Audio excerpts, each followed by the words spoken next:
이 세상에 존재하는 모든 것에는 이름이 있습니다. 이름은 그 존재를 나타내는 고유 명사입니다. 그렇기에 이름은 자신의 존재를 증명하는 것입니다. 인터넷을 하다 보면 자신의 아이디가 필요한데요. 그 아이디가 인터넷이라는 공간에서 자기 자신이 누구이라는 것을 밝히는 것입니다. 그만큼 이름은 자기 자신의 정체성인 것이죠. 그래서 이름의 중요성을 독일의 속담에 좋은 이름을 가진 사람은 인생에 많이 성공한 것이다 라고 합니다. 그래서 한국 사람들은 사주를 보며 이름을 돈을 내고 장명을 하기도 하죠. 그만큼 이름은 중요한 것입니다. 창세기 35장 9절에서 11절까지 말씀입니다. 야곱이 밧단 아람에서 돌아오매 하나님이 다시 야곱에게 나타나사 그에게 복을 주시고 하나님이 그에게 이르시되 내 이름이 야곱이지만은 내 이름을 다시는 야곱이라 부르지 않겠고 이스라엘이 내 이름이 되리라 하시고 그가 그의 이름을 이스라엘이라 부르시고 하나님이 그에게 이르시되 나는 전능한 하나님이라 생육하며 번성하라 한 백성과 백성들의 총회가 내게서 나오고 왕들이 내 허리에서 나오리라. 아멘. 하나님께서 야곱에게 나타나셔서 복을 주시고 난 후에 야곱에게 새로운 이름을 줍니다. 야곱이 이스라엘이 된 것이죠. 사실 야곱이라는 이름은 좋지 않은 이름입니다. 발 뒤꿈치를 잡은 자, 그리고 속이는 자라는 뜻을 가지고 있습니다. 그래서 야곱은 늘 속임수를 쓰고 사기를 치며 자신이 목적하는 것을 잡기 위해서 수단과 방법을 가리지 않았던 사람이었죠. 그런데 그에게 하나님께서 이스라엘이라는 이름을 주셨습니다. 이스라엘이라는 이름은 하나님과 싸워 이겼다라는 뜻입니다.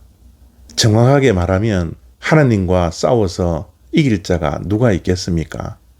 그렇지만 하나님께서 이스라엘이라는 이름을 주신 것은 하나님과 싸워서 이긴 것이 아니라 하나님께서 저 주신 자라고 말씀하고 있는 겁니다.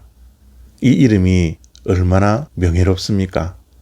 하나님께서 저 주실 만큼 하나님과 씨름했던 야곱이기에 하나님은 그러한 명예로운 이름을 주신 것이죠. 우리가 미국에 이민을 와서 시민권을 얻게 되면 이름을 바꿀 기회가 주어집니다. 저는 시민권을 얻을 때 한국 이름 그대로 했지만 대부분의 한국 사람들은 영어 이름을 갖게 되는 것이죠. 보통 교회에 다니는 사람들은 성경에 나오는 인물들의 이름을 사용합니다. 데이빗, 제이콥, 폴, 사무엘 등등 성경에 나오는 인물들의 이름을 새롭게 자기 자신의 이름으로 바꾸게 되는 것입니다. 이렇게 이름을 바꾸는 의미는 이제 미국에서 미국 시민으로 새로운 삶을 시작한다라는 의미가 분명히 담겨져 있을 것입니다.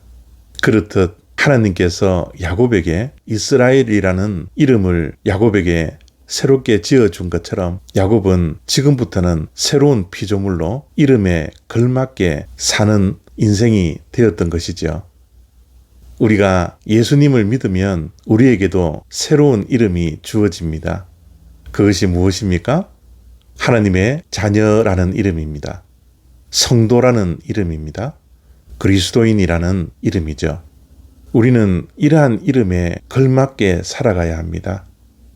성도로서 하나님의 자녀로서 크리스찬으로서 구별된 삶을 살아야 하는 것입니다. 세상의 가치관으로 움직이는 삶이 아니라 하나님의 말씀에 적혀 있는 가치관과 세계관으로 구별된 삶을 살아야 하는 것이죠.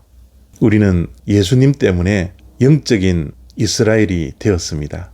그렇기에 우리는 하나님과 씨름을 해서 이기려고 하는 자가 아니라 하나님께 늘 매달려 무릎 꿇고 기도하며 살아갈 때 하나님께서 우리를 불쌍히 여겨주셔서 저 주시는 하나님의 자녀들이 되어야 합니다.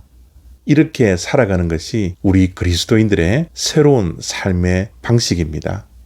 오늘도 성도로서 하나님의 자녀로서 크리스찬으로서 구별된 삶을 살아가며 하나님께서 저어주시는 주님의 백성들이 다 되시기를 바랍니다. 감사합니다.